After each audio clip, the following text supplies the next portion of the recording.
Hello, இன்றைக்குள்ள healthy lunch என்னென்னு பார்க்கலாமா? சோறு. நீங்கள் இந்த சேனல் ஃபஸ்ட் டைம் பார்க்குறதா இருந்தால் சொல்கிறேன். நான் ஃபுட்டோட டிஸ்பிளே மட்டும் இல்லாமல் கூடவே ஹெல்த் டிப்ஸ் கொடுக்குறேன். இந்த வீடியோ கடைசி வரைக்கும் பாருங்கள். மீன் குழம்பு, இன்றைக்கும் முருங்கைப்பூ போட்ட ரசம். நேற்றுக்கும் முருங்கைப்பூ போட்ட ரசம் வச்சுருந்தேன். கொஞ்சம் முருங்கைப்பூ கிடச்சிது. அது பொரியல் வச்சா ஒரே நாளில் முடிஞ்சிடும். அதனால் டெய்லி கொஞ்சம் கொஞ்சம் ரசம், சூப்பு அந்த மாதிரி இதில் ஆட் பண்ணிகிட்டு இருக்கேன். இது கூடவே கொஞ்சம் ஃபிஷ் ஃப்ரை. இது டேம் மீன், இது மத்தி மீன் ஃப்ரை. இதோட ஹெல்த் பெனிஃபிட்ஸ் நம்ம பார்த்தோம்னா, இது சாப்பாட்டிலேருந்து நமக்கு கார்போஹைட்ரேட் கிடைக்குது. இது மத்தி மீன் குழம்பு. மத்தி மீனில் நிறைய ஒமேகா 3 ஃபேட்டி ஆசிட்ஸ் இருக்குது, ப்ரோட்டீன் இருக்குது. இந்த மீன் அப்புறம் இந்த சின்ன கருவாடு அந்த மாதிரி இருக்கிறதுல ஃபுல் ஹோல் மீன் நம்ம சாப்பிட்றோம். அப்போ இந்த எலும்பும் சேர்ந்து சாப்பிட்றதுனால நமக்கு கால்சியம் ஜாஸ்தி கிடைக்குது. நமக்கும் போனை வந்துட்டு ஸ்ட்ரென்தன் பண்ணுது. இதில் முருங்கைப்பூ, பூண்டெல்லாம் போட்டு வச்ச ரசம். இதில் முருங்கைப்பூவில் வந்துட்டு நிறைய ப்ரோட்டீன் இருக்குது, ஃபைபர், மினரல், விட்டமின்ஸ் இதெல்லாமே ஜாஸ்தி இருக்குது. இது வந்துட்டு எலும்புகளை ஸ்ட்ராங் ஆகும். இது தொடர்ந்து சாப்பிட்டுட்டு வந்தால் முருங்கைப்பூ மட்டும் இல்லை, முருங்கைக்கீரை சூப், அப்புறம் முருங்கைக்காய், அப்புறம் முருங்கை விதை சூப்பு இதெல்லாம் அடிக்கடி எடுத்துகிட்டு வந்தோம்னா ஸ்கின்னுக்கு வந்துட்டு நல்ல க்ளோ கிடைக்கும். ஸ்கின்னில் எந்தவித பிம்பிள்ஸ் அந்த மாதிரியெல்லாம் ஒன்றும் வராது.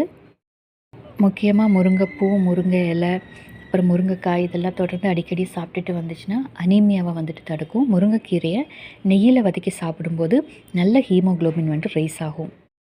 இது பிளட் ப்ரெஷரை குறைக்கும், பிளட் சுகர் லெவலை வந்துட்டு இதை கண்ட்ரோல் பண்ணும். இது வந்துட்டு நோய் எதிர்ப்பு சக்தியை தூண்டும். மீனில் ஒமேகா 3 ஃபேட்டி ஆசிட்ஸ் இருக்குது, அப்புறம் ப்ரோட்டீன்ஸ் இருக்குது. இது நம்ம வேக வச்சு சாப்பிடும்போது, அதாவது குழம்பு மீனில் சாப்பிடும்போது நமக்கு ஃபுல்லாக கிடைக்கும். இதை நம்ம ஃப்ரை பண்ணிடுறோம். இப்போ ஃப்ரை பண்ணும்போது ஃபேட்டும் ஆட் ஆகிடுது. அப்போ சுகர் லெவல் வந்துட்டு ரைஸ் ஆகும். என்றைக்காவது ஒரு நாள் 1-2 மீன் சாப்பிட்டுக்கலாம்.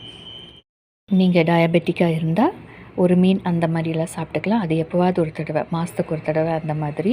இன்கேஸ் நீங்கள் ஜாஸ்தி சாப்பிட்டுட்டு, ரைஸும் மீன் குழம்புனால கொஞ்சம் ஜாஸ்தி இருக்குது, இதுவும் ஃப்ரை ஃபிஷ் வச்சுருக்கேன், கண்டிப்பாக சுகர் லெவல் ரைஸ் ஆகும்.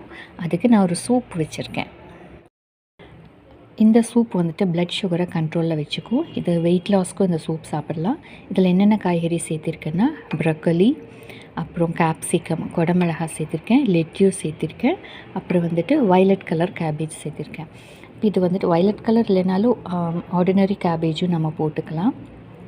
இது மட்டும் போட்டு குடிக்கணும்னு இல்லை, கேரட், பீன்ஸு எந்தெந்த காய்கறி இருக்கோ எல்லாமே நம்ம சேர்த்திக்கலாம். எல்லா காய்கறியில் நிறைய விட்டமின்ஸ் இருக்குது, ஃபைபர்ஸ் இருக்குது, மினரல்ஸ் இருக்குது.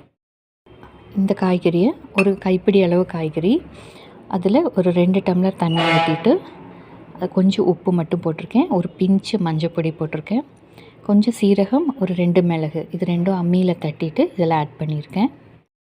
இது ஒரு 3/4 அளவுக்கு வெந்திருக்கு. இந்த மாதிரி சாப்பிடும்போது க்ரன்ச்சியாக இருக்கும். ரொம்ப வெந்துச்சுன்னா அது கொஞ்சம் கொழன்னு அப்படின்னு போன மாதிரி இருக்கும், சாப்பிட்றதுக்கு ஒரு மாதிரி இருக்கும். இந்த மாதிரி க்ரன்ச்சியாக இருக்கும்போது நம்ம சூப் குடிச்சிட்டு இதை சாப்பிடும்போது நல்லாயிருக்கும். இதில் நம்ம பெப்பர் ஏற்கனவே போட்டிருக்கோம். இன்னும் கொஞ்சம் பெப்பர் நம்ம குடிக்கும்போது ஆட் பண்ணிவிட்டு நம்ம சாப்பிட்டோம்னா நமக்கு வந்துட்டு கொஞ்சம் காரமாக நல்லா டேஸ்ட்டாகவும் இருக்கும். சளி பிடிச்சிருந்தா கூட அது குணப்படுத்திடும். இங்கே ட்ரை பண்ணி பாருங்கள் இந்த சூப்பு.